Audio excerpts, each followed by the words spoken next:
Hello and welcome to the Point in Progress podcast, episode 14, your one-stop shop for news, recommendations, and some spicy takes. Join 5 friends across 3 time zones and 2 countries every week as we discuss all the things we love while still thinking critically about them. Hello, I am Mario Rivera, and welcome back. Thank you so much for coming back. Last week was a lot of fun. We're going to have some more fun this week. I, of course, want to... Wait, hold on. There's I have a note here saying that Frank finally has become a Twitch affiliate. Is that correct? Is that a correct thing? I have. Yes, I finally got the email and the stuff. Thank you very much, everyone. Yes. I want to thank the Academy for this. I knew you were fucking going there. I knew it. I wouldn't be here. I wouldn't be here without my manager, my cat. She's currently right here with me. Say a few words. Cat Dennings. My cat. I wouldn't be here without Fee and Harv and Mario. And yeah. Fuck yeah, it feels you. good. Well, I mean, they help boost the love. You know what I mean? I definitely wouldn't be in the affiliate category without these 3. They definitely helped out an immense amount of boosting the thing. Thank you guys so much. But yeah, I started the affiliate part, and now I will stream and get in a hot tub eventually. You know what I mean? I'll become a Just Chatter.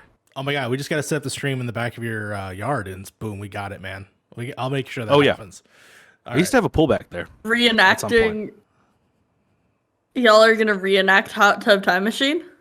Sure. Why not? I know why you said that. Okay. Yeah, we're gonna reenact Hot Tub Time Machine, and we're gonna watch Cars 3. Oh. All right, we're moving on. Congratulations! I'm very happy for you. Thank you. Thank you, everybody. I appreciate it. We'll figure that out. I'm gonna also pass it on to Sly. You have something to say as well? Yeah, so today we're recording this on the 14th. So obviously when you guys listen to this, it'll have passed. But today is Dutch Rose. I know I make a lot of jokes about whenever I'm drinking Dutch Rose. But if you don't know, one of the founders was diagnosed with ALS and passed away in 2009. So every year, Dutch Rose does an annual day to celebrate Dane, and it's called Drink One for Dane, and so part of the proceeds go to ALS research. So I just wanted to invite everybody, even though, you know, you'll hear this after the day is, you can't go buy a drink. I just want you to consider tossing $5 if you have it to some ALS research. Fantastic. I can get behind a cause like that. So shout out to Dane, and hopefully everybody can reach out. I'm also, before we continue, I also want to shout out to Harv. Harv, you've launched something and also lost something, so please go ahead. And congratulations on the Patreon. Congratulations losing the part of your beard. Oh, man. What did I lose? I was so confused with what I lost. Yes, this is my natural habitat right here. This is what I look like without a beard, and it's very alarming. Every time I go to the bathroom, I'm like, who is that? Oh, shit. Okay. But yeah, no, I launched Patreon, patreon.com/beard and the hair on Saturday, which was very, very exciting. It's a huge step for me, just for my streaming career and what I've been doing for the last 3 years or so. But yeah, it's gonna be in the description, but that's where I'm going to be putting first access to videos. I'm going to be putting polls there for videos that are going to be upcoming for people that can vote on, for questions for during the podcast that I have for Within the Beard, and people at the top tier, they get something like some sort of merch and stuff like that from me as well. So it's going to be all of that encompassed all into Patreon, and I'm hoping that I can get to 100 patrons. If I do, then I'm going to be doing a new show on YouTube as well. So, but yeah, it's scary, exciting, and I'm still trying to get everything else. I'm trying to balance the Patreon stuff with everything else and try to connect everything together now. That's the biggest thing, is connecting everything together, and that's what this whole week has been for me. So it's exciting. Patreon.com/beard in the hair. Beautiful. And hell yeah. I know it's how beard in the hair. How many for an OnlyFans? How many patrons? Come on. How many Let's for a go review with- of Cars 3?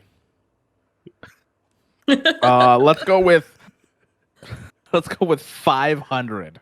All right. That's actually All right. attainable. And you know what? I have Yeah, the reach. that's I You could attainable. get fucking that. moron. I You could do that. idiot. I could do that. To be honest, I I've will had subscribe with 400 accounts, $1.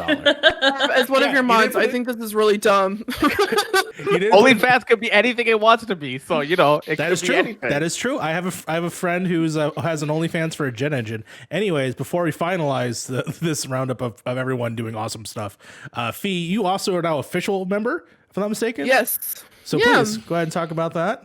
Hello, I'm one of the official members of Speaking of Stadia. So it's a bi-weekly podcast. I was first a guest, then I was essentially a temporary rotator person, and then now I'm just one of the gang.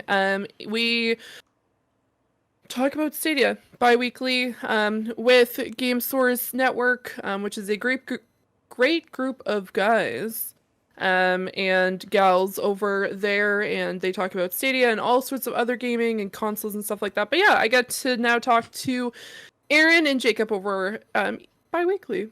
We had our latest episode last week. Well, at this point, it's last week as you're listening to this recording. But yeah, I'm really excited. And I get to talk about things I really enjoy. Well, I mean, I get to talk about them here, but I also get to talk about more Stadia aspects as well over there. No, that's awesome. I'm glad that everyone has now gotten their little thing going on. It's awesome. I of course have launched finally my main project on my YouTube channel, Halo Forever, where it is me and a guest play and talk about our history with Halo, our gamer tags, a little bit about ourselves, and of course while playing every level of Halo. So there's a new guest every week. Episode 1 is launched. It is also an audio podcast. I did want to mention that. So if you do not want to watch the video, I understand. It's a conversational podcast. So yeah, audio just made sense to me. So you can also enjoy that. Hopefully on all platforms. iTunes, I'm looking at you. I'm hopefully get you fixed. But otherwise, I think let's move on to our first segment, which of course is the checkpoint. We've all checked in with ourselves. Let's check in on what we've been playing. I'm actually going to go ahead and start with Sly. Sly, what have you been playing this week? Or what have you been doing this week? I have not touched a bunch of games, so I want to shout out some of the movies I've been watching. 2 movies in particular I watched. One's called Endings Beginnings, and the other's called Monday. They're very different movies, but they have one thing very much in common, where it's about a mid-30s woman who blows up her life. So in case you're wondering, no, I'm not okay. But it was really interesting to watch those 2 movies back to back and see compare how they kind of dealt with their life blowing up. So that's what I've been watching. They're both pretty great. I really enjoyed it. Yeah, so that's what I've been up to. Oh, that's fantastic. I have not heard of these movies, so I'm actually shocked because I watch a ton of movies. So I might take a look at these. So that's actually kind of cool.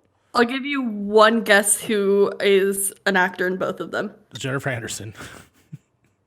Sebastian Stan. Sebastian Stan. Sebastian Stan. I Oh, try yeah. to not say it. you should have do that from the very No, beginning. no, trust me. I knew it when they brought up Hot Tub Time Machine. I knew exactly what was going on. So I want to see how many times I can subtly mention Sebastian Stan in an episode. Well, you're already one in. yeah, you already heard. Hopefully, I'm gonna leave that cold open, and it's gonna be great. Okay, I'm now. I will murder you. Fair enough. Fee, what have you been playing? Well, I have been playing this really calm, super relaxing, super chill game called Grand Theft Auto. I have been doing heists calmly, playing this game with Frank and others calmly, and totally killing people on a regular basis in the most calm manner ever. It's been a lot of fun. No, it's actually not calm. I'm usually the one yelling louder than I usually am on the podcast. And it's just a bonkers time. Honestly, it was a game that I was not expecting to enjoy as much as I do, but I've been playing it daily, and I've just been having a really good time. I have a bunch of cars, mostly enjoyed it for a large portion of it for the redesign stuff, but now I actually enjoy the heists and the storyline I could give or take because some of the people drive me absolutely bonkers, but yeah, overall it's been a lot of fun. And there's another game that I've been playing, but I'll talk about that a little bit later. But there has been something I've been watching all week. It is not an anime. As all of you know, I'm huge. I mean, I'm a big sports fan, guys. So I watch Sarcasm, maybe. It's the biggest sarcasm on the planet. I watched The Last Dance with Harv, which is a documentary about the Chicago Bulls. You were gonna say Blackhawks. No, I was not. I was gonna say the Chicago Bulls. In the time of Michael Jordan, Dennis Rodman, Scottie Pippen, and the gang. I now have a newfound hate for someone. His name is Jerry Krause. Because he made some real big mistakes. It's like person who watches basketball. It's so funny that you're just now like, oh, fuck this dude. Yeah, I didn't know about him. I didn't know awesome. anything. I knew of these people except for Jerry Krause because I wish I never knew about him at this point. But it was a really informative movie. I learned a lot about basketball, the kind of like the stories that they had to specifically go through, the struggles and everything else. And it was kind of a roller coaster and learned a lot. I've now realized as well, other than the drugs, booze, and women, I'm pretty much the Dennis Rodman of our friend group because I will say I'm going away for 10 minutes and then I'm come back in 5 hours. Yeah. Mm-hmm. I think my favorite quote out of all that is like, I come into Discord today and I just come in and I say, hello guys. And then I hear Dennis Rodman go, I just want to play basketball, fuck women, man. Just like, excuse me? Mood. Just kidding. Yeah, what the fuck?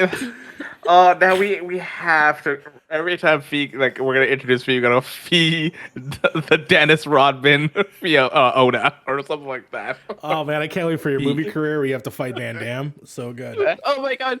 No, in all honesty, he actually said a lot of good things during that movie, especially, and I'm going to say this because and I'm not going to keep it too much longer, when he specifically said they get paid for, like, he'll play the game for free and he plays basketball for free, but he gets paid to deal with the bullshit after the game. And I thought that was really interesting and put a whole new take about the entire situation and what happened during those 8 years that Michael Jordan was on the team and just their careers. And then, yeah. A completely sidebar for a second. Fee, if you like The Last Dance, there's a podcast called Horse, which is about basketball, but everything except for like the actual games. It's about all the like Twitter beefs and dramas you might actually like. Fair. That's fair. All the fun dramas. Well, now I know. And I probably can't handle the newest one that's going to be coming out later on, which is about Kobe Bryant. Because Kobe Bryant was on the screen for 2 seconds and I cried. So I am not gonna get through that. Because Kobe Mm. Bryant, it was my favorite player growing up, and I watched all of their games. I have 2 of his jerseys sitting at my parents' house, and he is just. Because watch it, but I'm gonna sob the whole way. There's eras, right? When you go into like a Michael Jordan, the Michael Jordan era is like early, like it's the 90s era, right? That's the one. The 2000s, yeah, like the 2000s, like late 90s to 2000s is the Kobe Bryant era, and then now it's the LeBron era, right? So like that era of Kobe Bryant is when I watched. When we used to get together with like family and friends, there'd be like 20, 30 of us down in the basement and just watching basketball and watching them in their playoff runs and stuff like that. It was just crazy. I'm literally wearing Kobe Bryant basketball shorts right now. Awesome. I just want to also say, you guys are terrible people, and I'm going to explain why. Because one of you said, I can't wait till Fee gets to the murder part. And I'm like, the murder? And Harv can attest to this. We get to the episode, and I'm like, wait, no. And it's just like, and I'm like, this is just as difficult back in we haven't seen Michael this depressed since 1993, and I'm like, oh, we must be getting to the like a specific part. Like, what happened? And then they're like, Michael Jordan's dad was taking a stop in North Carolina. I'm like, no, Harv, no. And it's just like he pulled to the side of the road to fall, like to go to sleep because he was driving back from a golf game with friends. And I'm like, and then they talk about the fact that he got murdered, and I'm like, you guys fucking suck. Like, and then I start crying because I was so upset because like you got to see how much he loved his dad for like the first portion of the fucking documentary, and I'm like. Okay, anyway, so yeah, F you guys. I hate At you. least we warned you. Yeah. That wasn't a warning. There was nothing was like preparing me for. I did not know any of this. As a heads up, I did not know anything about these guys other than like who they were, what game, like what team they played for, and then like Space Jam. So that's essentially the extent of what I knew. I'm just being honest. Apparently, it came out today that he's going to be in Space Jam 2. Wait, who? Wait, MJ? Michael Jordan. Thank yeah. God. Oh, He's going to be in Space Jam 2. Okay, I'm happy about that. Okay. Well, yeah, Don Cheadle apparently said that he's going to be in there in some I form. thought Space Jam 2 already came out. No, it's coming out later. No. It's coming out later. Oh. I the apologize. trailer actually looked good. I'm not gonna lie, see. like bad good kind of type thing. I apologize for taking a large portion of the segment, but I just. Oh, There we we could go. talk about The Last Dance. Like, oh man, you know what we should have done? You know what we should have done? What? Actually, that wouldn't have worked because I already watched it. It would have been cool to have like an episode by episode breakdown of what I happened. mean, we could still do that. Harv, we Yeah. can talk Yeah, about that I after. still haven't seen it. We Oh can- yeah. Frank hasn't seen it yet. No. Well, oh, by the way, this I did mention this earlier, which the video will be out sometime. We did a Don't Nod video. We're basically probably gonna be calling going forward PiP chats, which basically is just a gathering of us talking about a thing, extensively. So I think that will be going forward. We'll be doing a Resident Evil one, and yeah, do a Last Dance one. I'm all about that. You can do the Last Dance one, yeah. Once I watch it through. Yeah. We could do a 10-episode thing on it because it's 10 episodes and yeah. We don't. You'll do one per episode. One We'll per watch episode, one and dude. Let's go. There's We a could lot do of shit that that. happens per episode, dude. Yeah, We there's a could lot of do- shit. Like his We could watch an career is episode and then meaty. record an episode. Exactly. Because that his career is meaty, and the things that happen around him is just insane. It's insane. For sure. But anyways, But the insane part is we all played the same game, Harv, Frank, and I want Frank to talk about it. Frank, what have you been playing lately? I've been playing this game where you're in an open world and you drive cars and you have a friend who's constantly trying to shoot you in the face. That friend being Fee. I've been playing some GTA 5. I thought you were doing talking some about Mass heists with her. But I've already talked about GTA 5 extensively. I will say right now I am working on something GTA 5 related. Just based on like a lot of the feedback I've gotten from like other people just kind of talking about GTA, and it's kind of sparked an idea in my mind. So I'll let you guys know more about that when I'm closer to finishing that. But yeah, we've been playing Resident Evil 8, guys. Yes. We will be talking about it more on PiP, but the TLDR is I fucking really enjoy this game. It's easily one of my favorite Resident Evil games of all of them. And I can't wait to see what Capcom does for the future of the series based on like, just what they've done with this one. What is this fair. picture Fee sent? Oh no, I can't see the photo because I can't change to it. But I see everybody. I see Harv and Fee looking at it, and then let's see, what is this? It's Invincible, but with eggs for eyes. And a hand just What is comes in, this? hold on. picks up one of them and cracks it in a pan. Damn, I can't. Why, Fee? Why? All right, well, I'm gonna later have to remember to edit that in so that way we can show the audience. Yeah, she just like randomly sent that in the middle. that's actually really funny. That's awesome. So and my Mass Effect, thoughts. obviously. Yeah, sorry. I was gonna say my thoughts on. Frank, you can keep going if you're. Oh yeah, I've been playing Mass Effect so far. I think I got like 4 hours into it. I'm not gonna lie, felt a little fleeced at first. when I thought like, hey, I've already bought the series 4 times already at this point. Yeah. And then I played it and I'm like, you know what? You can mod the game to kind of look like this, but it will not run as stable and it will not feel as good as the Legendary Edition. So all the bad kind of, feelings kind of went away as soon as I got like about an hour or 2 into it. And I will say that it is definitely worth the purchase. Very nice. Very nice. Harv, you said you want to talk about Resident Evil 8? Yeah, it's a good game. It's a great game. It's a damn good game. A damn good game. I think the Damn fine video. track that Capcom is going with both these Resident Evil things with like third person, first person, I think they're nailing it right now. I think they're nailing on both sides. And I finished it a couple nights ago, and man, the story, like we're gonna go through it when we do our spoiler cast and stuff. Yeah. But I think the day-to-day or moment-to-moment gameplay is really freaking good. I think they nailed it, minus a couple of places in my opinion, but for the most part it's really, really good. The puzzles were so good. So good in that game. And there's 2 particular sections of that game that I think coming out of that game, it has like changed the way I feel like Resident Evil games should be going forward, in my opinion. There's 2 particular places for that. But yeah, I was so excited to talk about this with spoilers. Because there's so much to talk about. There's so much to talk about in this game. No, for sure, man. I'm excited to talk about it and talk about Lady D, Dimitrescu, and all about that. So that's exciting. I basically this week, I was just focusing on Resident Evil 8. I've actually played it twice. I'm at the very end of Resident Evil 8 again. I'm clocking down on my time. It's great. But the thing I watched this week was Star Wars: The Bad Batch. It came out last week.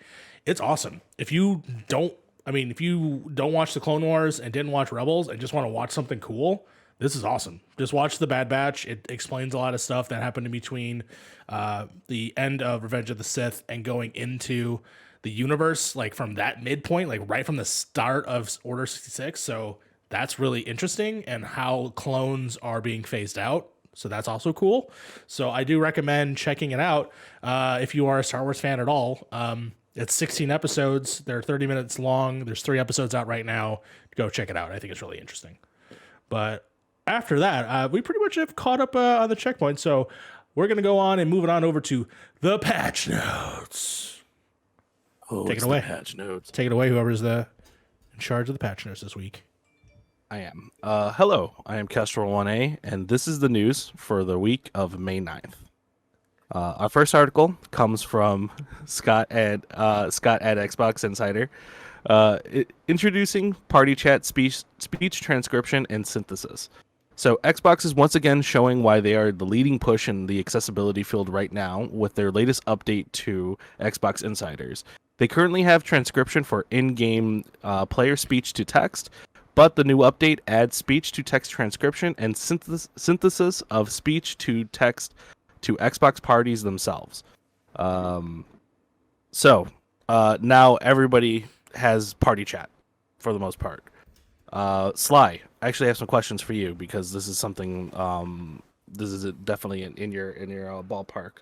Will you be using this feature, and does this make you think that you're going to want to play more like multiplayer titles with friends on Xbox Live, or anything like that? It's complicated for me. Specifically, I don't play many multiplayer titles just because most of those games in general aren't super accessible, and if I'm playing a game, I don't want to play something that's going to make me frustrated. While it's really great that they're doing this for party chat, it relies on, being verbal, which outside of this podcast, honestly, I am using ASL almost 100% of the time. I'm not often speaking. I would rather have, a video chat option, which I usually do. But this option is super awesome, super great for people who were looking for it.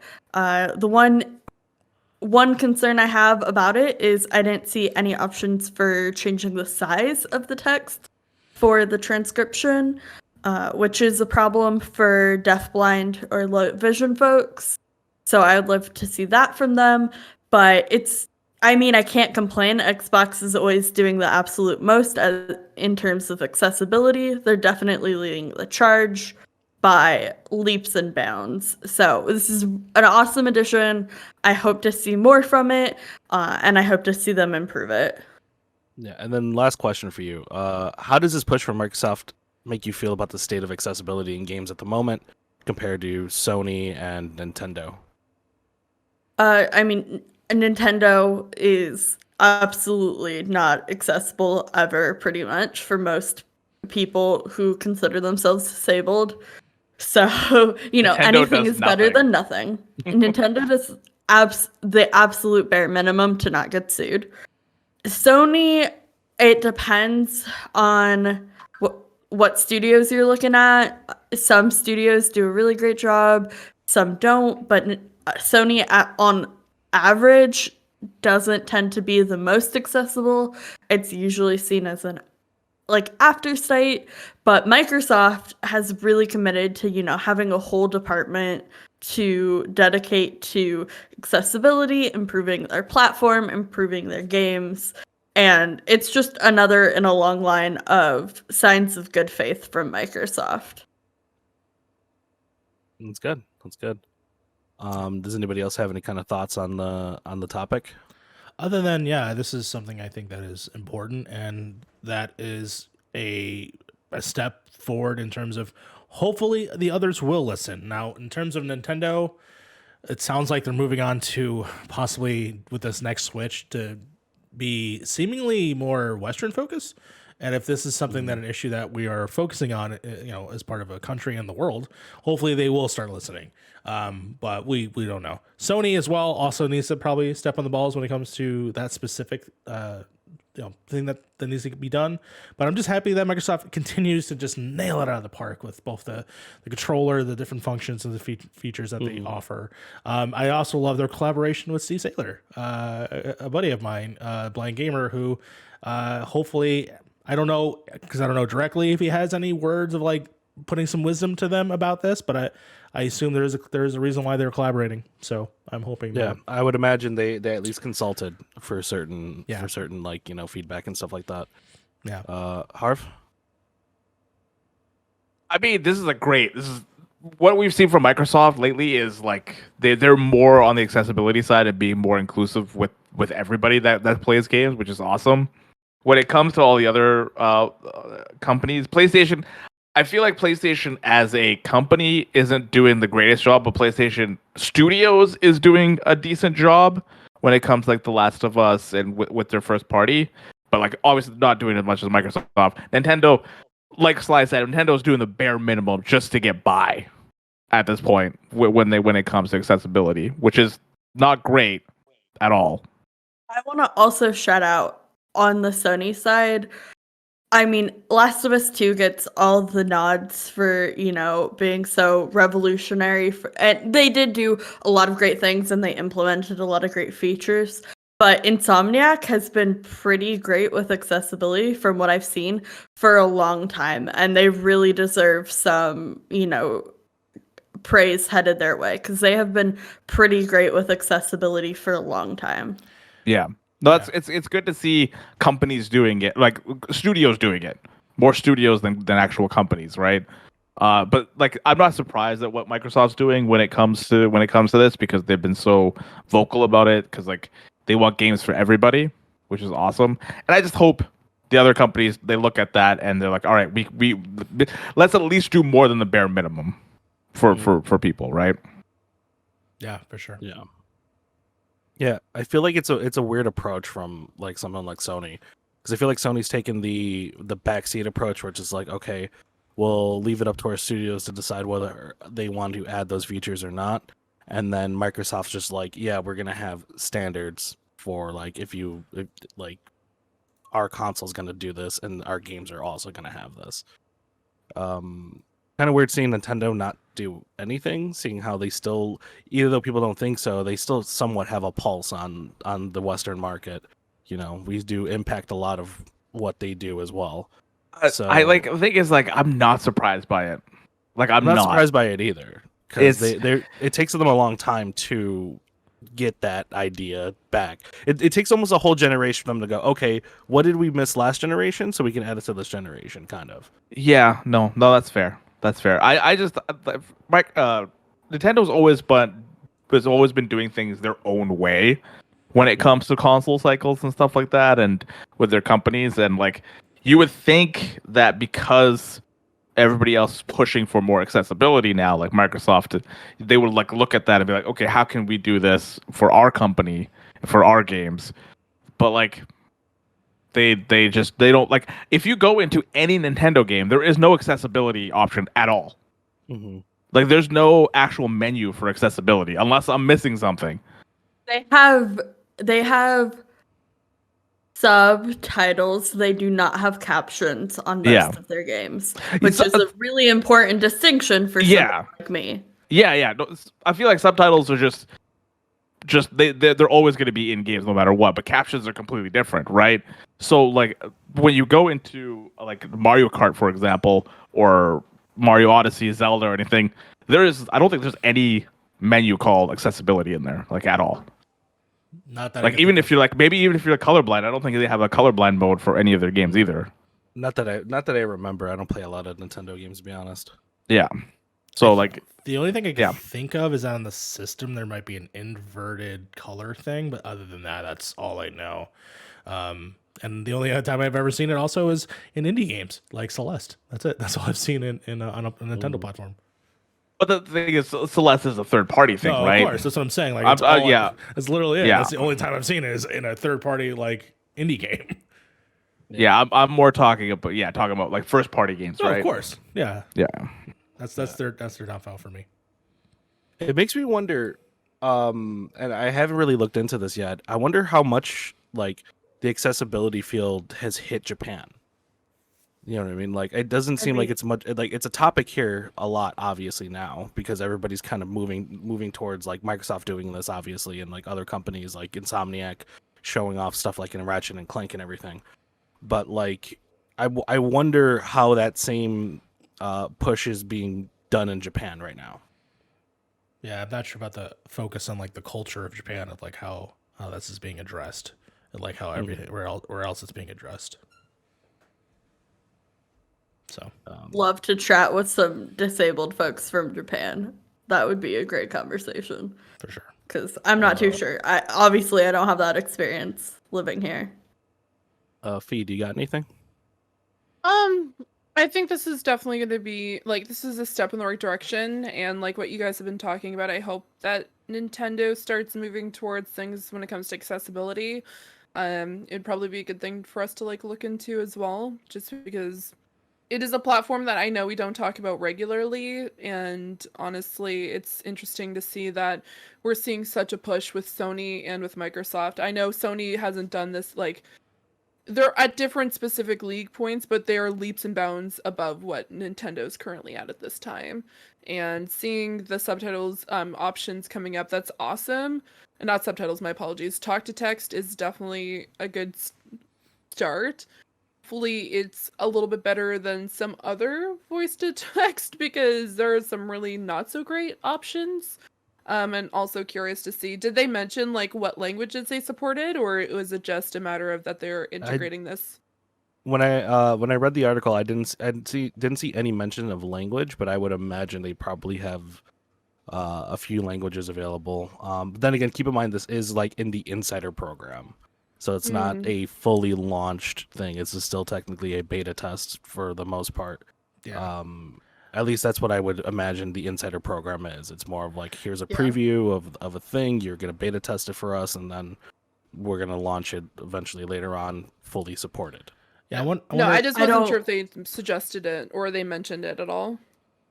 I don't remember them mentioning in the article specifically what languages will be supported, but hopefully when they're releasing that to the general public, they'll have more details on which languages are supported. And you would think that they have, I think I learned, it was APK, Harv is what you were teaching me last week, where it's like software that they might have already built and is now implemented somewhere else. SDK. They're SDK. SDK. So maybe they already have the software built, and this is just another implementation of it into some other software. No, I'm just curious because at least in my day job, we have a... Sorry, it was API. API. API. SDK is something else in programming. Sorry. Yeah, no worries. I just wasn't, I was concerned that I said something. So no, I deal with it on a regular, not specifically, talk to... Well, I mean, I do because I work with cellular phones, but also just, in our chat integration, we have options for, instant, changing from, one language to another. So who knows what specifically happens. It's obviously a different thing because we just specifically use text, but I know having those options there would definitely open it to more people as well. Mm-hmm. Well, on that note, guys, we're going to move on to our next article. And this article comes from Video Game Chronicles, Tom Ivan.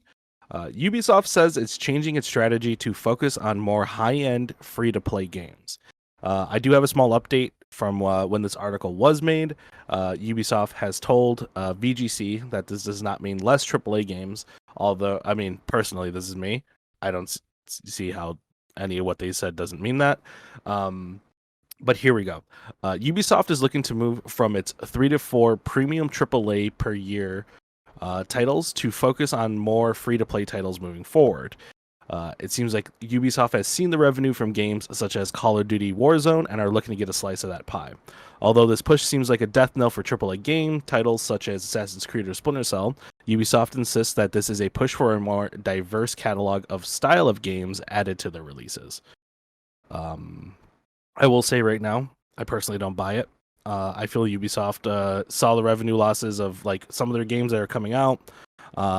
They probably didn't think Valhalla did as well compared to a game like Call of Duty where they're making bank, and said, well, people don't really want AAA, instead of realizing that their games are just, they haven't really felt AAA for a very long time. But what do you guys think?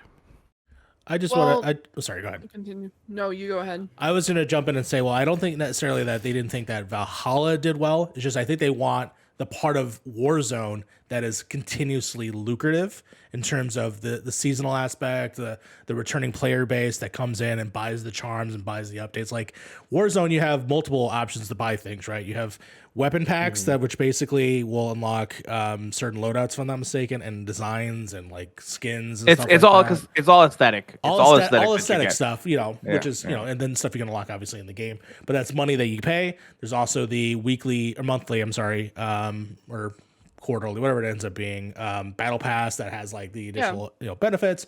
I think that is what they're clamoring on. That they keep trying putting that into their single player games, and maybe that is the diminishing returns. And I'm wondering if that's why the focus is changing. That's what I want to at least bring up with that point that you brought up. I mean it more. Think of it this way. I mean it more in the sense of they see they have to put a lot of time and effort, at least 3 or 4 years into a AAA title, right?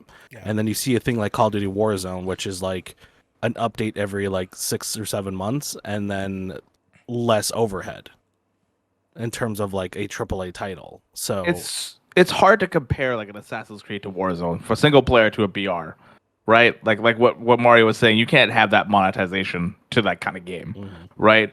I would compare Assassin's Creed to say another a Cyberpunk, for example, was something I would compare it to, because it's the same kind of game. You buy it once and you get what you're gonna get out of it, right?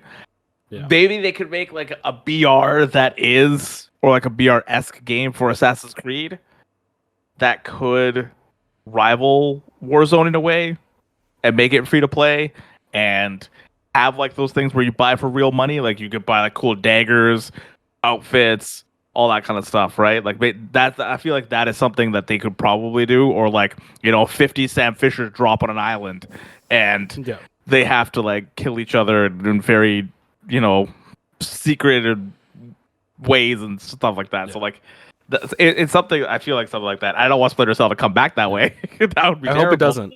But I mean it in this. I mean the with the Assassin's Creed Valhalla. I mean in a way that you don't have to write a story. You don't have to create like this open world that has like these populated pieces in them. You don't have to write side stories.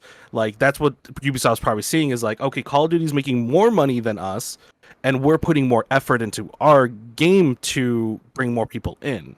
And they're probably seeing that and going, well, free to play is probably the model we should go to instead of spending all this time and effort on a AAA title. So I feel like that they're going to take, So I feel like they're going to take one of their lucrative IPs and be like, how do we put this in that kind of a model? Exactly. Right? Like, how do we not have the same amount of cost and time to make that game, but make it as lucrative as as like Call of Duty Warzone, for example? Because they specifically look at Warzones from what I saw. Yeah, but the Call of Duty has this name thing to it, though, right? Like when you hear Call of Duty, you know what you're getting, and you know what's gonna be on the when you get that game or when you get Warzone and stuff like that, right? I feel like it has more of a more people know what Call of Duty, I feel, than Assassin's Creed. Which is weird to say because I know a lot of people love us, like mostly everybody. But I feel like when it comes to Call of Duty is probably one of the biggest IPs. I think they're on a very similar level to the mainstream audience. Yeah, like, I do agree with that. Doesn't play video games? Do you know what Call of Duty is? And do you know what Assassin's Creed is? They're probably gonna know both of those IPs. Yeah. I just feel like Call of Duty is just a bigger name because of like how long it's been out for, how long it's been around, and the lineage of it, and like where it is right now. I really didn't think Call of Duty would even last this long, if I'm being completely honest. But especially after Advanced Warfare. Warfare, exactly. Yeah. But like I think they're still gonna release their AAA games every year, right? They're gonna have they're not every year, but like every couple of years. Right, they're gonna have like their Assassin's Creed and stuff like that. But I think they're gonna take one of their IPs and make it into like a free-to-play game. I just think it could be Far Cry or something. I think you're gonna do Warzone, right? Is not Call of Duty. It's Warzone. It is Call of Duty, right? It's just in the same world and IP as Call of Duty. So you're gonna get your Call of Duty game, but you're also gonna get Warzone updated every day. So like you're gonna get your Assassin's Creed, probably the same useless large world that doesn't need to be large and collect the towers and do your assassinations and story. You're gonna still get that, but you might get, hey, you're in a city, but there's 100 assassins hidden around the world. You have to be the last one standing. Like maybe you'll get something like that where it's a spin-off of the thing. You know, like I think that will be like an example. Would be interesting. Like there's that game Skull and Bones that is supposed to come out, which is just like realistic pirates, and it's still been delayed. I'm like, that's a perfect free to play the game because I don't want to buy that. So put that as like an open world kind of like battle royale-esque kind of game right there. Open ocean kind of game. I am so intrigued.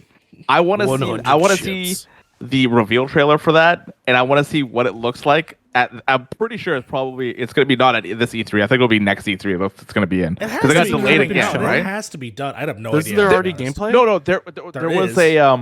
There was an article that I got delayed to 2022. Jesus. I mean, I guess so. Like, it could also be the game could be done, but they're delaying from a scheduling standpoint. Could be. But I want to see the first trailer for when they showed it to like what it is now and just see the difference in that game. It's gotta be a PS5 in the game now or PS4. Yeah. I mean, we're going to be hitting that threshold probably next year where every game that's coming out has to be either PS5. It has to be PS5. Like you can't do PS4 games anymore. Yeah. Xbox is different. Xbox is going to go on every platform. Xbox is in such a weird way. Yeah. They're going to do Xbox One for a while. Yeah. I will say I'm not a big Ubisoft fan. I like their IPs don't really appeal to me. I played Phoenix when that came out, but I could see. I know this is never gonna happen, but in my dream world, if there was one game that Ubisoft could sell me on, be a Ubisoft style free to play Tron game. Do they have the Tron IP still? No. I don't know. No, it would be Disney Interactive, wouldn't it? Probably. Yeah, because it's probably under Disney now. Either way, you just imagine. A Ubisoft Tron game. Sure, absolutely. Open. I think that would be great. Yeah, 100%. Screw Watch Dogs. Watch Dogs is done. It's a dead meme. All right, we're moving on to Tron. Sell Tron. Sell Tron to Ubisoft. I like how Watch Dogs has one bad game and everybody hates Watch Dogs now for some reason. Did Watch Dogs have a bad game? Yeah, It Legion. had an average game, Okay. and everybody hated it. I mean, just like, both people didn't like one either, though, right? One was fine. One was fine. Two is where people were like, okay, two's a really, really good game. Two's a really good game. But to be fair, Yeah. I just felt like the game just fits in such a market that is so saturated to like, all right, if you're gonna make me choose, I'm probably gonna pick the other game before I play Watch Dogs, like another Grand Theft Auto. Yeah, of course I'm gonna play that. I can't even think of any other major like open city ones, but I honestly don't even think it's like an appealing thing anymore to be in the city. If that's just me though. Give me the open urban environment. What do you Give me Truck Simulator. South Fuck side it. of Chicago. Hit me with Truck, your. give me hit me Truck with your Ubisoft Simulator. thoughts. Give me a Truck Simulator BR. That's what I want. Yeah, Euro Truck Simulator BR. Yeah. I mean, Farming I'd be Simulator down. BR. Who can survive the famine, the potato famine? I mean, if you Truck Simulator, potato you're delivering famine. potatoes in Russia. You're delivering potatoes in Russia. Let's go. You know, AK is going wild. you gotta pass checkpoints and stuff like that. And like, if you Is this don't, Papers, Please? Is this the weird fucking? if you don't pass the checkpoint correctly, other people can take your load from you. Oh, take Like, your oh, load. shit. Okay. Yeah. Is it a big load? It's the only word I can think Shut of up. at that one Shut up. particular moment. I mean, it's the correct word, and it would have been fine if he didn't make a face about it. No, Oh, there's a no. reason for it. There's a a reason why, reason because for it. I have an emote in my load. channel called The Load. Yeah, I've seen. hence why Fee. I'm making faces. Sorry to derail you there. Give me your thoughts on this Your hot Ubisoft Ubisoft debacle. thoughts. That's my door. I'm gonna leave. No, I'm just joking. I could see them continuing with just having like maybe cutting down their AAA IPs down to like maybe release 2 a year, and then having one specific like Call of Duty Warzone. It might, like, honestly, with the way that people were like feeling mediocre about Watch Dogs, I could see it could be something that's actually in the Watch Dogs universe. That would be a lot of like espionage, kind of like hacking and trying to get through the city and doing like missions that way. I feel like I could definitely see that becoming, because right now there's Warzone, yes, there's a lot of these like shooters and stuff like that, but having something like a little bit more sneaky and then having to like hack into things, and like you have to like process it and think how to deal with something rather than like, hey, I got a gun, I'm gonna run in. I know Warzone isn't specifically like that, but honestly, that's how I feel about it when I watch you guys play it, because it's honestly just not one of my games. Till you get good at it. I mean, until I get good at it, and then I will smoke all of you. I'm just Damn right. joking. I believe I think it makes sense because a lot of people are moving towards that and seeing things like Call of Duty do really well. And honestly, at this point, GTA is doing fantastic. You buy the game and then it's just like you consistently are able to play online. It's kind of a toss-up. Like, honestly, it could be just a matter of just trying to think of restructuring, because like you said at the very beginning, a lot of their games don't have that AAA feel anymore. Almost to a point, and I've said this a few times, where it seems as though some of their games seem like they just take one game and then they've reskinned it multiple times. Because that's kind of the vibe that I've been getting from things like Assassin's Creed and the last few Assassin's Creed games, and we're seeing these games kind of just get to a moot stale point, and I think this might be them trying to reinvigorate their studios to like find something that might entice them or get them excited. Because yeah, they had Valhalla, they had Watch Dogs for what it was, but I think they're trying to find something to get motivated about, and I look forward to seeing what they might come up with, because a lot of other actual groups are coming up with free-to-play games as well, whether it's on PC, console, or even mobile at this point. Here, I'm going to make a suggestion and then we can move on. Yeah. Because the reason I bring it up is because Watch Dogs has a multiplayer that is very much what you just described, but no one knows about it, and nobody knows that these things exist. I got to play it early for DualShockers before they fired me, or I don't remember. It's hazy mad.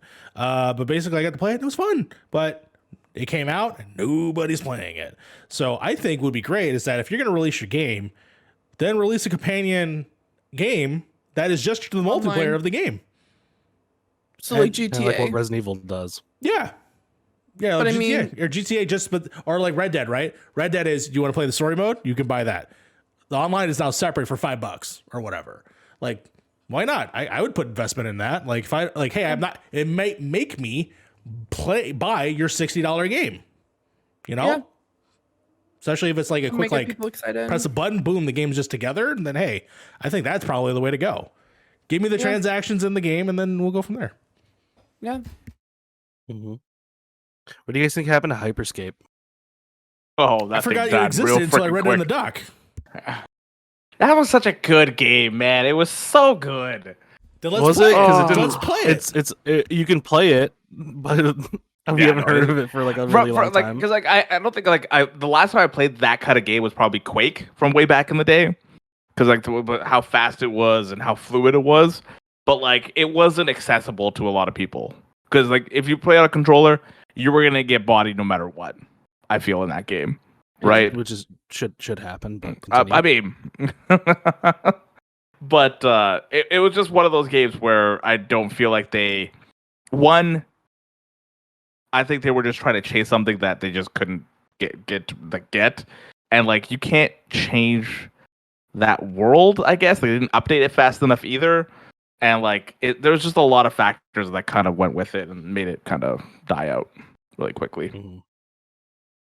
Fair. Yeah, I played one round of that game and I hated it. Honestly, I didn't even But, know what you were talking about until I looked it up. Let's Yeah, play it. Ubisoft's forgotten free-to-play game at this I point. played that for like a good week straight. It was so Yeah. much fun. Let's play Apex. That's actually pretty good. The arena game is actually really cool. I haven't done it yet. I haven't done the You should try it. It's real fun. yeah. All right. But on that note, we're going to move on to our final article for this week, and that comes from IGN's Liam Wiseman. Valve facing new lawsuit over Steam digital dominance. So, Wolfire Games CEO David Rosen revealed this week that he is leading a class action lawsuit antitrust lawsuit against Valve for their dominance over the digital market. Valve currently takes a 30% cut out of game sales from games being sold on their Steam marketplace. On top of that, Rosen has said that Valve also keeps developers from selling their games on markets with better revenue cuts by threatening to remove their game from the Steam marketplace.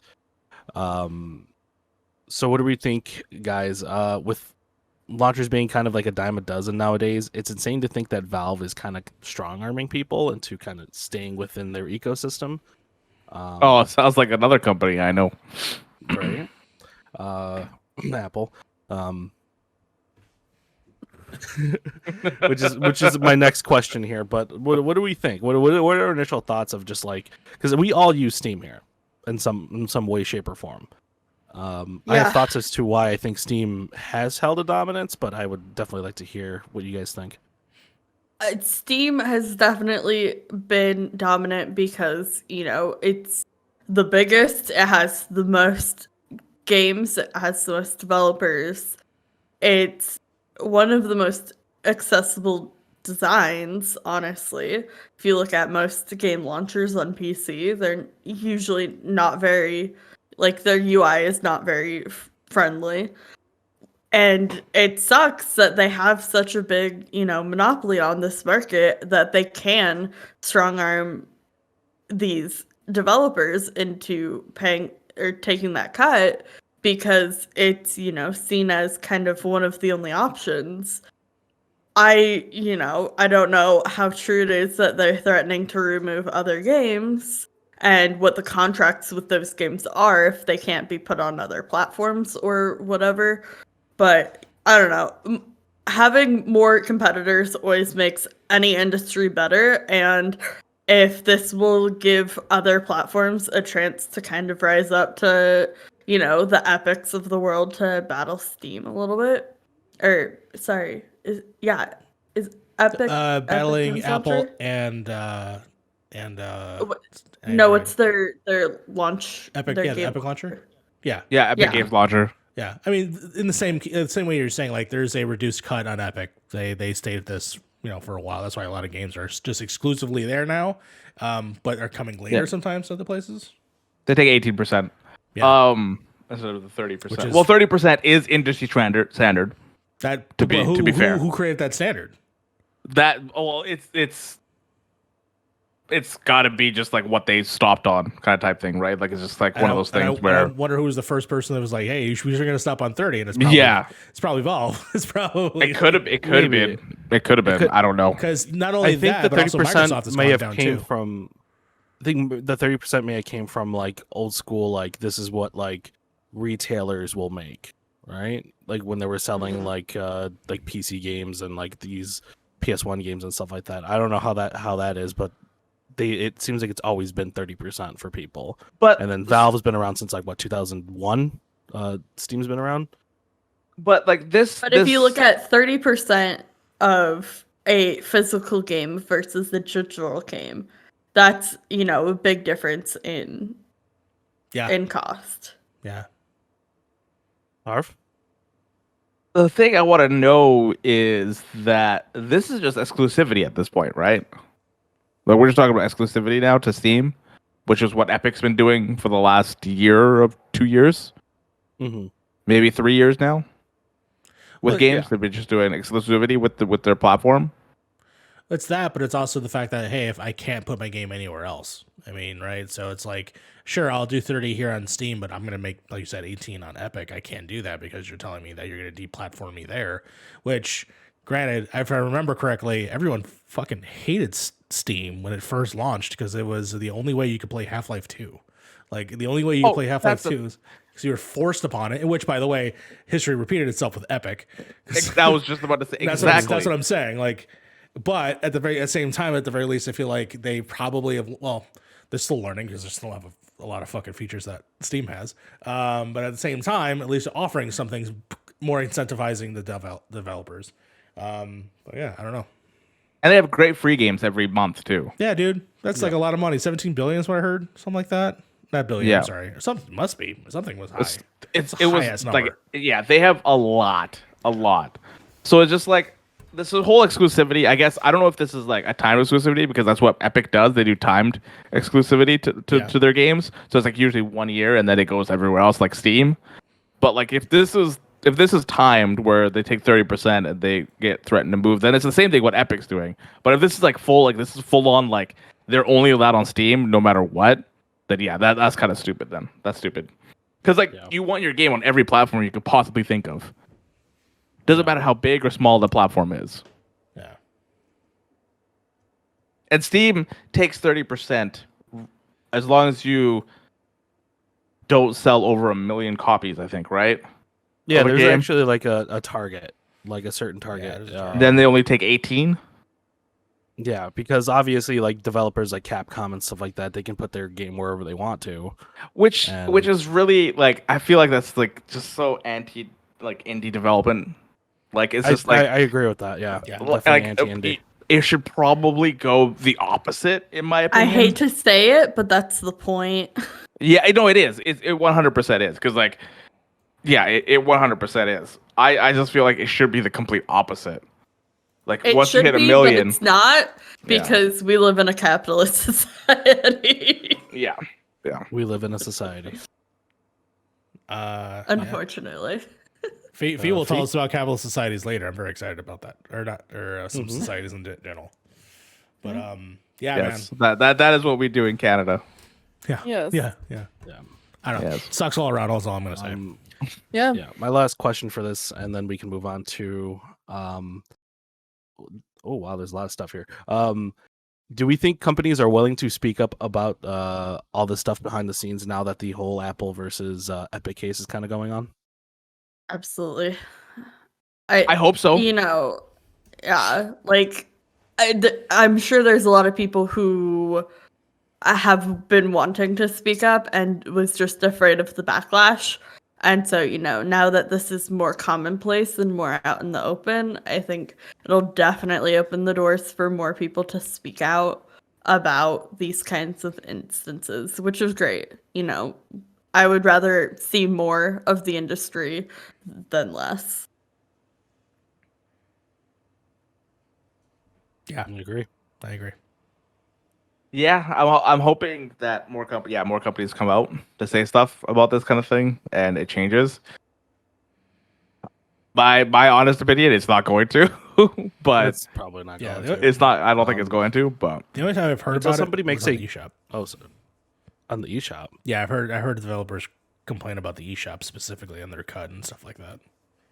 Mm-hmm. So Yeah. probably, until it's somebody probably really some creates, like, a Nintendo good thing. They're like, we want to take 50% of your cut. Yeah, I feel like until somebody creates like an actual like competitor to Steam, because Epic is close, but Epic doesn't have like all the features to kind of make it a successor at all. But until somebody creates a successor, Steam's probably going to keep doing this. Yeah, but like you look at Steam, how long has Steam been out for? A long time, At right? least You guys were since saying like 2001, about right? 20 years. Maybe even before that. Like those features, they slowly they gradually put that shit into the game or into the launcher and into like the platform. Oh yeah. I feel like in about 5 years, Epic is probably going to be there where Steam is in like 5 to 6 years, maybe, Mm-hmm. depending on how fast they go. And with that, Frank, tell Fee what she can do now. I'm just gonna send it over to you then. I'm gonna send it back to you. No, I'm kidding. okay. I'm joking. Fee, we're now moving on to segment 3 with the pitch. The pitch. Go ahead, Fee. Tell us what you were pitching. I'm here with you guys. All right. So, I know a lot of you thought I was going to take my first opportunity to do the pitch by talking about an anime. That is not the case. I'm actually going to talk about one of my favorite games, which is called Papers, Please. Developed and published through his production company 3909 LLC. Lucas Pope released his fan favorite game, Papers, Please, on August 8th, 2013. I have say, yes. I did not see the last name, and I just saw Lucas, and I thought it was Lucas, and I was like, Lucas made a video game? If he made a video game, he is holding out because this game did very, very well and is currently still doing incredibly well. It was... I have taken essentially the write-up that they had on the website and mixed in my own like spice throughout it. But to kind of set the scene, the communist state of Arstotzka has ended a 6-year war with the neighboring Kolchia and has reclaimed its rightful half on the border town Greshton. You play the game as a newly appointed immigration inspector at the border checkpoint of the fictional country of Arstotzka in the year 1982, after winning a job through the work lottery. Using only the documents provided by travelers and the Ministry of Admission's primitive inspection, search, and fingerprint systems, you must decide who can enter Arstotzka and who will be turned away or arrested, while avoiding letting people in, such as terrorists, wanted criminals, smugglers, and a guy who drew a passport with crayons. You'll be faced with daily moral dilemmas, obstacles, and just making it through the day by not getting blown up by a terrorist and being able to kind of debate if you actually want to feed your family or pay the bills for electricity. And there are multiple other options. There's actually 20 different endings to the game, depending on what you specifically decide to do. It is honestly a lot of fun. Also, as you need to say, glory to Arstotzka, which is said constantly throughout the game.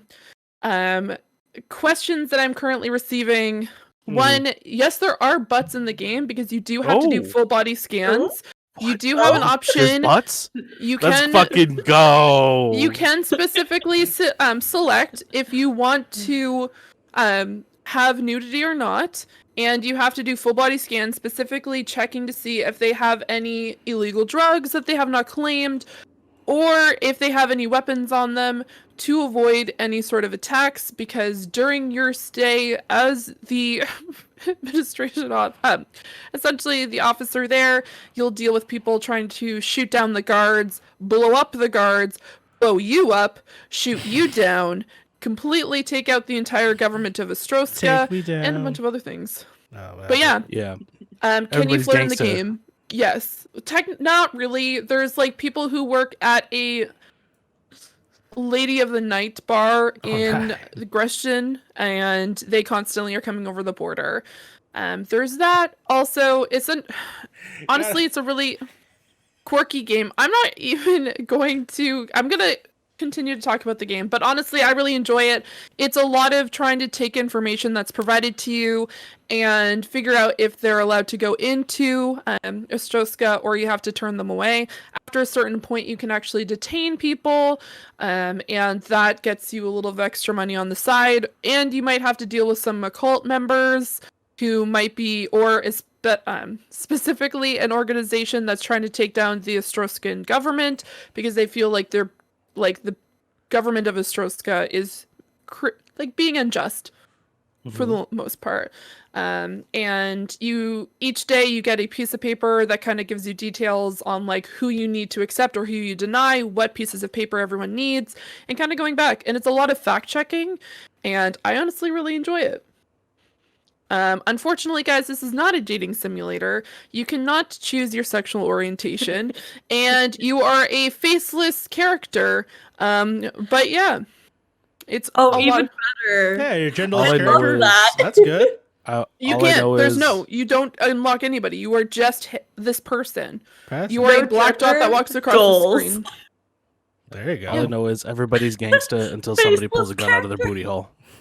Oh my god. Either way, it's a really fun game. I honestly would recommend it if you do enjoy like puzzle games and kind of just trying to like deal with kind of moral dilemmas, because there are certain situations where you're just like, should I allow this person into the country or not? For example, one of the first dilemmas that you have to deal with is a man comes to your booth, gives you the correct papers, and says, my wife is behind me, please let her in, or she's going to die. And she comes into the booth, she actually doesn't have the correct papers, and you have to say either if they get in or not. Why is Mario laughing at this? Mario's a this is horrible human being. terrible thing to be laughing at. This is a terrible thing to be laughing at. I'm sorry. The woman's just trying to Anyway. get in. Frank The came woman's out of just trying to get in. Frank came out of pocket with a comment that I wasn't ready for. So ignoring those two goofballs, Yes. I remember the first time you talked about this game when you first got it, and I was really intrigued. I am definitely sold, especially since you're a genderless dot, because that's my life goals. So I'm definitely gonna have to check this out, and I'll report back next week because this is I'm playing this such a tonight. sly game. I'm playing this Good. tonight. You're playing it on stream? Yeah, I'm gonna play this game on the stream fuck. tonight. Oh my god. Harv. Are you okay, Fee? Are you okay? I am so excited. I'm gonna totally check out your stream because, like, honestly, it's a really fun game. I actually first played it back in 2014. Like, I played it like around like a year after it came out. Not expecting to like it as much as I did, but I think I sat down and played through the entire game in one sitting. I think that was about 10 hours. So I was, I was invested from point one, but it plays really well. I honestly, like I said, I wasn't expecting to enjoy it. That's what happens with a lot of video games. I don't expect to enjoy them, and then I play them, and I'm like, man, this is it for me. But I watched Fee play this while we were quote unquote working, and I was not working. no, He you was were working. off. Yeah, you were I think off. Yeah. you're tiny tailing on yourselves on a podcast, but all right, go ahead. Right. And I was doing my work, and then I just like looked up because she was sharing her screen. I was just watching it. I was like, this. First, I think I was shit talking the game first. I don't remember. I think I you were. probably was. Probably. And then it's kind of like what happened with the circle, where I just started shit talking a little bit, and then I was like, man, all right. And then did I make this comment on podcast last time, or was it before, or some other where Somewhere else, where you get to detain people? You said it on your you said it during your stream. Yeah. Where I get to be the detain. I get to detain people now. Oh yes. Wait, no, I think that was on the podcast. That was- It's that- more yeah. fun. On The the joke podcast? is more Yeah. funny. The joke is more funny when you have a beard. Yeah, that's fair. That's fair because But yeah, it's. I think it was really impressive.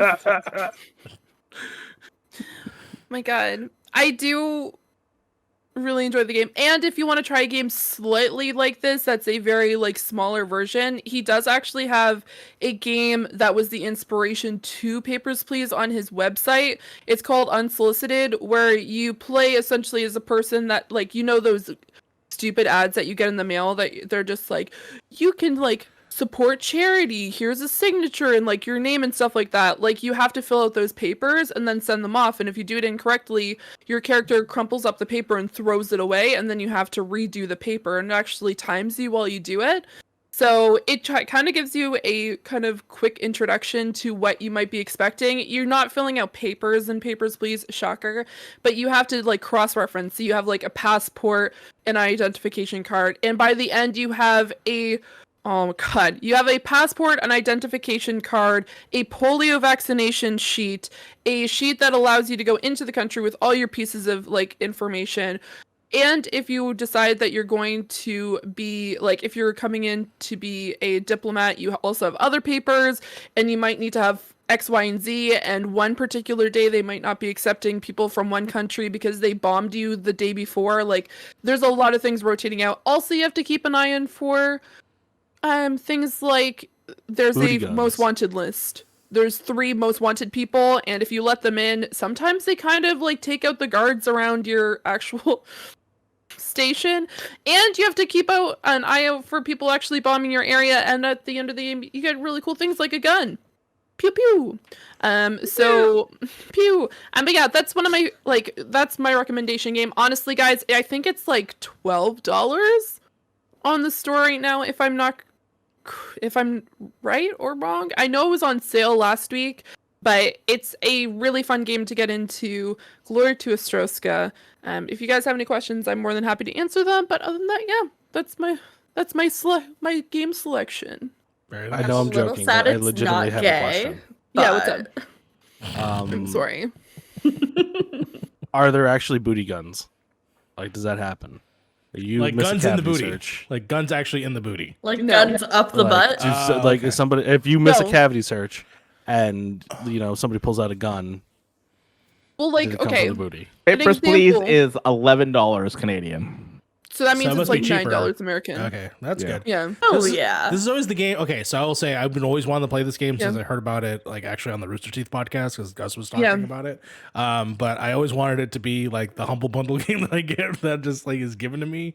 So I don't think it will be. Oh man, Um, yeah. At this point, But if you have the money to spare, definitely go and buy it. There is another game that actually came out recently that's kind of like the game, and it's called Not Tonight by another developer, and you play as a bouncer in the UK after Brexit. So you have to like accept and deny people, you have to allow the VIPs in, you go through a list, you have to check IDs, you have to cross check like the actual time and everything else, well the date, to see if they're overage. And yeah, this particular game, Papers, Please, got a huge resurgence recently because Markiplier's been playing it. Which I assume is probably why they probably put it on sale, because he started a new playthrough and is getting like millions per episode. And honestly, I just enjoy watching people because you have to get going through the moral dilemmas. Some people are like, oh, I have to let those people in, or there's other people. And I'm going with the bigger names because those were the ones that I saw recently. Was like Jacksepticeye played it through twice, and every single time he detains everyone. If he can detain someone, he's clicking that detain button. Even if it's like super sad, he's like detained. Can He's you like, I again, need though? to make Going that to money. jail. Detain. Tell me there was a short film. Yes, there is a Short 10-minute short. Yes. I I'm gonna apologize. watch There that. is a 10-minute short film. Highly recommend it. It was not made by the people who made Papers, Please. It was just a small indie film group that made it, and it's absolutely phenomenal. And it actually talks about the dilemma that I talked about earlier on. So yeah, It is highly $10 American, and I am purchasing it now. yeah. The music will get stuck in your head, as a heads up, and yeah. You wanna- what was this? What was the second game you mentioned? It's on a You mean website, the right? paid one or the free one? free one, You right? said there was like a The bouncer one? There's there was not like a spiritual today. successor. There's a virtual like predecessor, Unsolicited. Okay, because I have a suggestion for you. Yeah, what's up?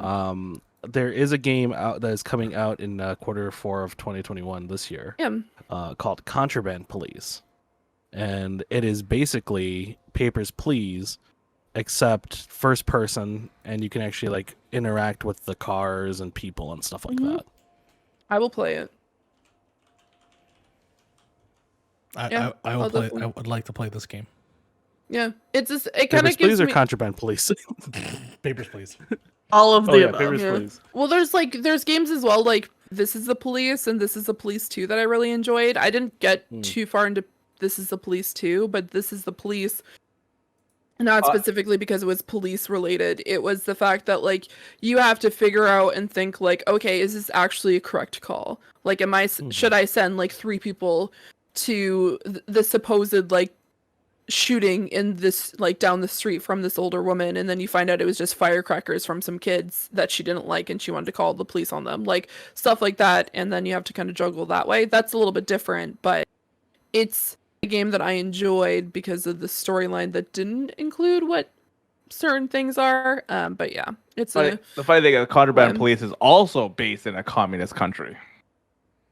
okay. It's basically I'm Papers, sold. Please in first Yeah. person. I think it's the safest thing to do is be like, yeah, let's put it in a communist country.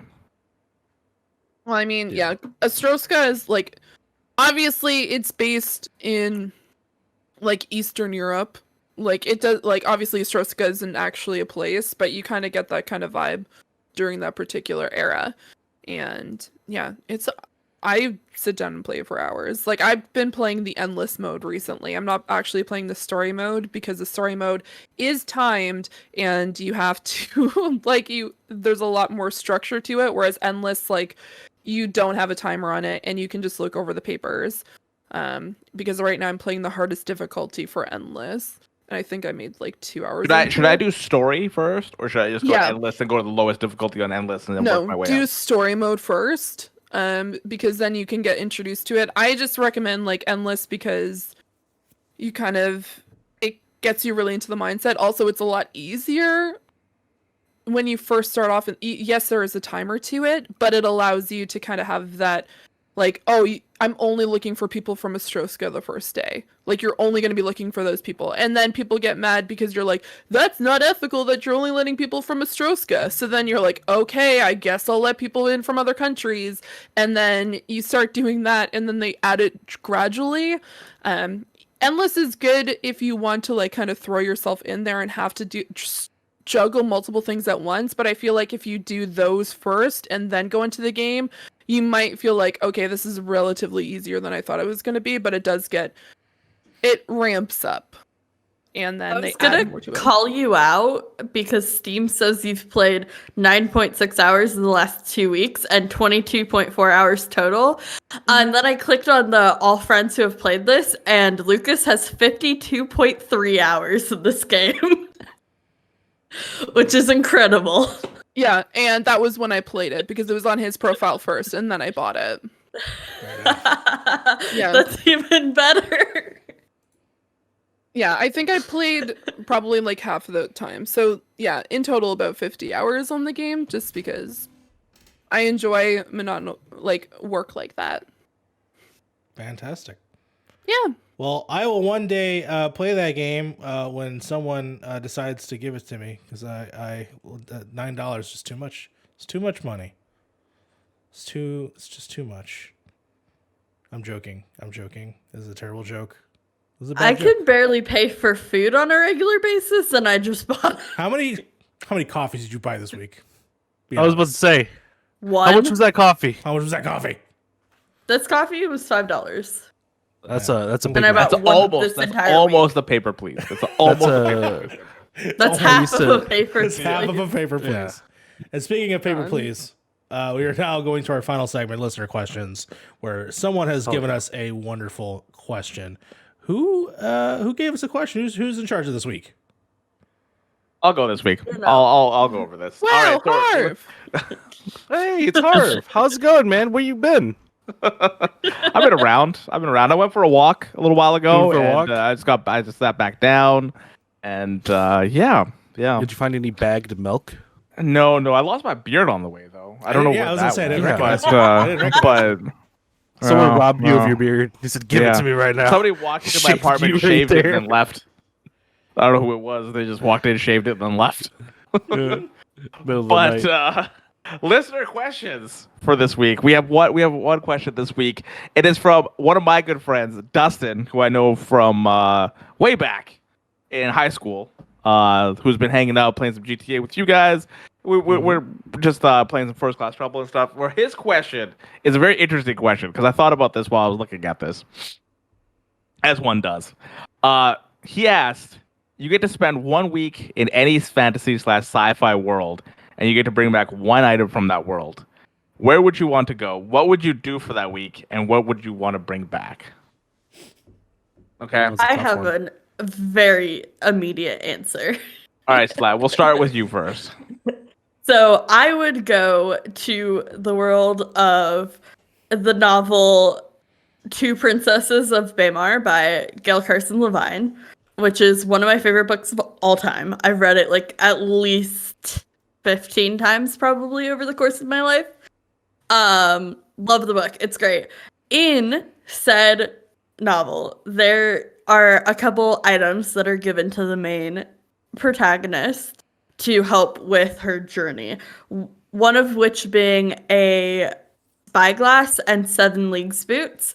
And you put on the boots and you adjust the spyglass and it zooms you to that point in location that you're looking at. So I would bring that item back.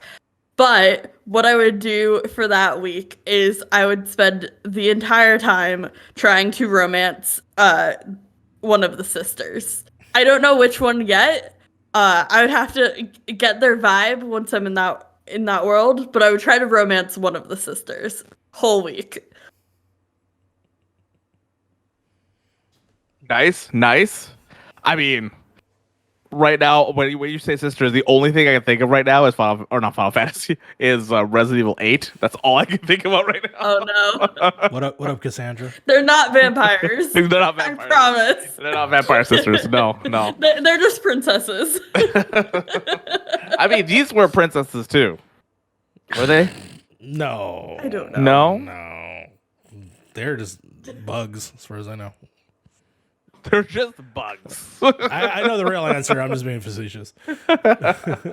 All right, Mr. Facetious Man. Where would you want to go, Mario? Facetious? Oh, boy. How dare you be facetious? I'm trying to think outside the box of what I would normally say so I can think of it. But you know what? I'm going to go. This is going to be interesting. I didn't think I was going to go this way. Because at first I was like fantasy sci-fi world. And I'm like, I thought of the Goonies, but that's not fantasy or sci-fi. So I would definitely do that. But the one place that I think I would go, and this is, it's something I was curious about when I was a kid, I'd probably go to Narnia, which is because I remember reading that book as a kid and being transfixed. That's where it is. Harv has it in his background. That literally goes to Narnia. That is the wardrobe. book. That is the book I read. You know, with Lion, the Witch, the Wardrobe. It's the wardrobe. Yeah, right here. that's the one I pictured in my mind as well. Yeah, the Lion and the Witch are somewhere in there. Somewhere in there, and Thomas, Mr. Thomas, Yeah. who is Even C.S. Lewis is in there too. and his religion. So Yeah. I don't know. There's just something about the picturing the way it looked in my head, and then I did see some of the movie. I didn't watch all of it, but I was like, yeah, this is actually kind of like what I would see it, and I just remember the ideas of them living there. By the way, are we talking about our week? Or are we talking about their week? Because their week is very different from our week. Because the kids go in that wardrobe and age dramatically because they're there for a very long time. And once they walk out of the wardrobe, they're back to being kids. So I actually wouldn't mind checking that out and being like, hey, let me live my week in Narnia, live my life under, Aslan, and just see what's up. Eat all the Turkish delights I can. So I don't know. For some reason, Narnia popped in my head. You bring back though. Mine is almost a similar vein, but I'm gonna go last. sword. I'm gonna go last. Sword. Fee, where would you like to spend a weekend? Well, just because It's an Attack on shirts Titan by- thing, isn't it? I'm going to go to attack. No, I'm not gonna go. Oh, You think I'm gonna go into the Why fucking would you- walls of Attack on Titan? You think I'm gonna go to parody? You think I'm gonna go hang out with like Sasha and the gang and the fucking Titans? Are you Everybody's just joking? gonna be all depressed. They're gonna smell because nobody takes a shower, and You everybody's can bring the gonna smell like potato dust. potato lady back. Okay, well, if I could bring Sasha back, Slight spoiler. Slight spoiler. I mean, Oh, back for here AOT. to our world, Frank. Yeah. Bring her back here. Yeah. Spoilers. Here's the thing. Like, yes, it would be really cool, and I don't think I'd be able to survive there. There's a few things that came to mind when I was thinking about it. One, I have 3 that I would be interested in. I would go with like one, my childhood one that I was like obsessed with. Shocker. It was the first book series that I read, like just like a huge novel, and I know it gets a super amount of hate. I'm only going to be talking about specifically the storyline, not the people who created it, but Harry Potter. Harry Potter. I was a huge fan of Harry Potter. I would guys, I'm going to be straight up honest with you. I wrote a letter when I was a kid to Hogwarts because I loved Harry Potter that much. Like, I was a huge Harry Potter nerd. So that would be Harry something when Potter I said, tattoo. yeah, Like I wouldn't want to get hate crimed. here's the thing. Fair. Secondly, I really enjoyed just like the series in general, and it was an escape when I was a child, and I really enjoyed it. So that was probably one of my top ones. Secondly, and this is kind of a niche one, but for people who have read it before, Lore Olympus, that fucking place slaps. It's about it's modern day Greek gods, and it's absolutely crazy. It's specifically about Persephone and Hades and kind of their relationship as if it was like modern day and kind of a point, but it's still based in hell and stuff like that, and kind of talking about like how certain situations that happen, and I'm not going to specifically talk about it because then it's going to be a spoiler. Highly recommended. Is a actual like webtoon novel, very good, and the art and color is absolutely phenomenal. And I would bring back one of Hades' dogs because Hades has a lot of dogs in that freaking comic. He has a really cute like puffy dog, but also Cerberus is a huge teddy bear. So that's my second. But yeah, the third one, yeah, I'm not going to talk about the third one. Yeah, I'm going to stick with the 2. Yeah. Oh, wow. You're feeling spicy, aren't you? Mm-hmm. All right, Frank. Where are you taking us? Where are we going? What journey are we taking with you? We're going to the far distant sci-fi world of the movie Dude, Where's My Car? And I want the continuum transfunctioner from that movie. Oh my god, that is such a great loophole. I'm so happy. This is genius. This... Yeah, that's what I want. I want to become the king of the Zoltans. My actual thing would probably be I would like to go to the Metal Gear Solid universe and get an injection of nanomachines because those things are fucking OP. You could do anything if you got some nanomachines, dude. I would just like to point out that our answers were like Princesses of Parmar, Narnia, Harry Potter, Magic Kingdom for sale. And then Frank comes in here with fucking Metal Gear. Hey, listen, Metal Gear is the most fantastical military fucking world I've ever seen. So I agree with it. It's so sci-fi by the end of it. When you bring clones in, it's sci-fi. I'm surprised that's the one that not Dude, Where's My Car? the sci-fi juggernaut of that movie. It has aliens, man. It works. Oh my god. So you would bring back the nanomachines? Oh yeah. Yeah. I would just go over there and be like, "Yo, Naomi, hit me with that injection." Pow. No fox die. Keep that shit out. Then you go to Kojima. It's like, oh, look what I got. Right? Just start fucking. My arm just like turns into metal. All right, Jax. So for me, I would go to my favorite novel. My favorite piece of media would be Lord of the Rings. I would love to go to Middle Earth. Okay. And I would love. See, like, I don't know if I would bring back the ring because then ring race would be chasing me. forever. Yeah. But I Final would- Fantasy 7 style. Yeah, exactly. Yeah. I would probably bring back I forgot what the dagger was called that Bilbo gives Frodo that lights up when there's orcs or urukais. I would love to have that. Yeah, that thing's awesome. All those books about war, though, wouldn't you be like literally in the middle of a war? It It'd be depends awesome, on where though. you go, though. It all kind of depends on where you go, right? I would love to go to the Shire. The Shire doesn't get really. The only time the Shire gets hit is when they had the Scourge of the Shire, which happens way later after the whole Isengard stuff. Then you'd be like, all right, I'm not gonna go over there, kind of type thing, right? You get a week. You go right? to- You get a week. Yeah, you got a week. You go there, you go to the Rohirrim, you go to Rohan, and then you take a little trip to Minas Tirith, and you're like, you know what? All right, I've seen it all. Let's go home. Right? Let's go home. So I would probably... I forgot what... Okay, this is going to bug me. You have to I need walk to know. back. The sword that glows when This is orcs bullshit. are near. On a Sting, side what's note, the how name? baller would it be to have like Gandalf's staff in like real life? Start fucking just Dude, magic what- people. And... You're trying to. You said you want Frodo's sword, right? I want Sting. It's called Sting. Sting. Yeah, it is called Sting. Sting. Yeah, it's when it Not the glows wrestler. when Or the singer. orcs are Or around. the Obviously, singer. it's not Singer, gonna... great. Yeah. Game developer. But like, because Lord of the Rings is something that I've read once every year for the last like 10 years. Fuck, dude, that's another language. And- I can't read that book.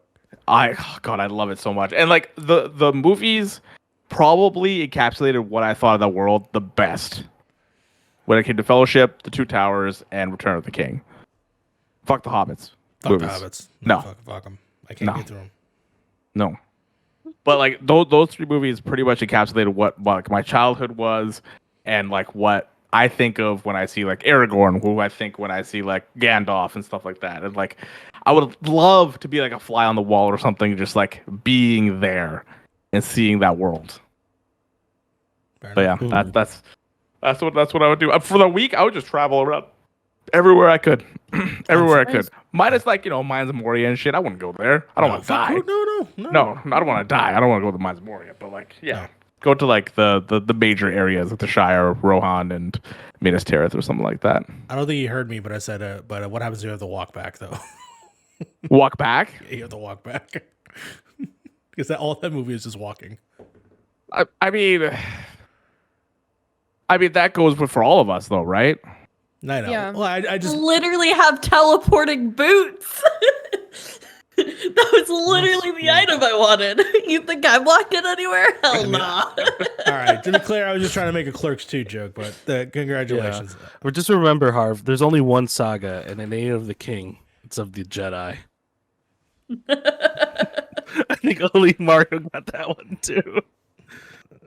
Lord of the Rings is the best IP out there. It's way better than Star Wars. I'll say it right now. Okay. The Clerks 2 references write themselves. I'm taking it. I'm taking. No, Take no.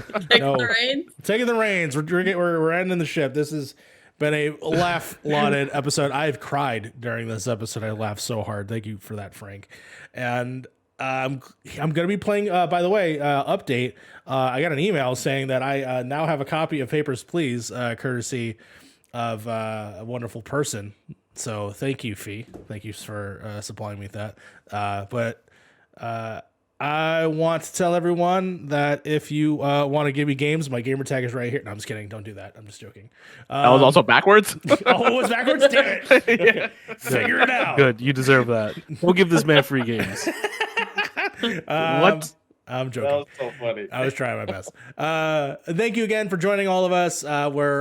We are gathered obviously every week here. 5 friends across 3 time zones, 2 countries. Just thinking critically about games and the games that we love. So again, thank you so much for joining us. Fee, I'm struggling here. I'm still like in the part of the laughing fit here. Fee, since you're laughing, tell everyone where they can find you. Thank God. I thought you were going to cut this out accidentally and say that progress has been made, and then that would have been the end. Nope. Well, 1, you can find me here. 2, you can find me bi-weekly over at the game Source Network, where we live stream the recording of Speaking of Stadia, which we talk all about Stadia and games that we love, and then we are going to take over the podcast and specifically talk about board games, because that's exactly what Aaron wants us to do. I'm just joking. Aaron does not want to talk about board games at all, and it's just me and Jake.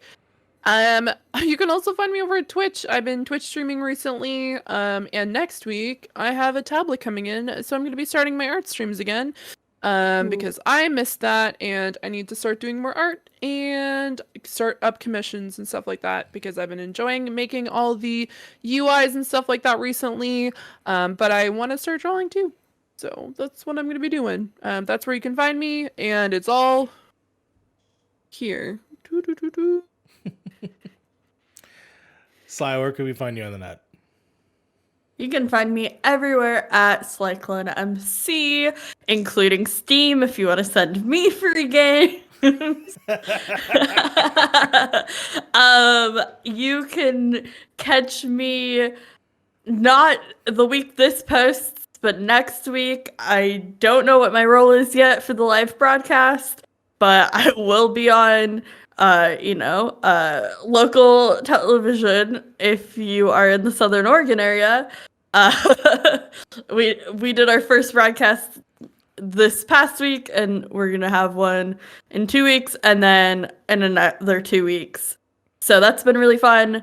That's for my broadcast journalism class, and yeah, I haven't heard back from the project I auditioned for, so still keeping our fingers crossed about that, but we'll see what happens with that. And that's all the places you can find me. Fantastic. Frank, where can we find you on the net? You can find me at Twitter, at Kestrel1A, where I talk about video game stuff. You can find me at Twitch, where I have a redemption now. Now that I'm an affiliate, you can redeem points on my channel, and one of those redemptions is to shoot fee in GTA. So definitely come help me do that, or give me a reason to. You can. I mean, do you need a reason? I mean, not really, but it's nice to have somewhat of a reason, I guess. Sly. If we also waterboard you. I was smart. So I put it on a timer, but yeah, you can Damn make me it. drink agua. And then you can obviously find me here at Point in Progress, where we talk about video games and stuff. I have like 14,000 points on Feast Channel or something, and one day I really just want to do all redeeming water. Guess I what? think she has a timer That now. also has a timer. Damn it! Y'all are getting too smart. We're learning. We're learning here. We learned. You had to do that for glasses as well. Yeah. Harv, I have to. go ahead, sorry. No, go ahead. No, continue. Harv, where can we find you on the net? You can find me at twitch.tv/beard and the hair. Pretty much beard and the hair everywhere except YouTube, which is beard and the hair gaming. I just launched patreon.com/beard and the hair, with all your content that's going up on there. Some exclusive content's going up there. Early access to content is going up there. My very first video that I'm going to be posting with all this is going to be a Resident Evil 8 review / video essay on the last couple games of Resident Evil and how they've changed their formula from going from 6, 7, and then to 8. So that's what I'm going to be doing next. That's going to be my next project, which, and that's going to be on YouTube. But yeah, if you guys want to support me, it's patreon.com/beard and the hair. And obviously, you can find me here on Point in Progress as well. Lovely, lovely. You can find me at youtube.com/thatMarioRivera, where I'm producing a new weekly show called Halo Forever with my lovely guests. And I have, for season one of these people is a guest. I will not say who because it's going to be funny. I'm excited for that episode. We got to plan that out.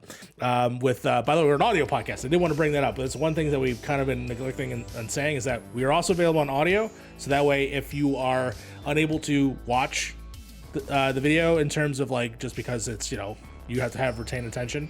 But if you just like to listen to us in your car, by all means, we are an audio format. So definitely please check this out. But until next time.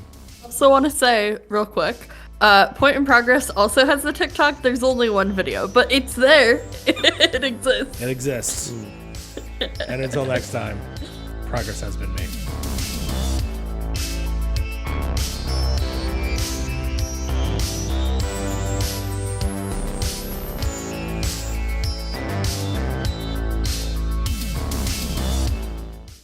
Do hobbits fuck? Oh my god. Yes, they do. I quit. Why did Yeah. you have to say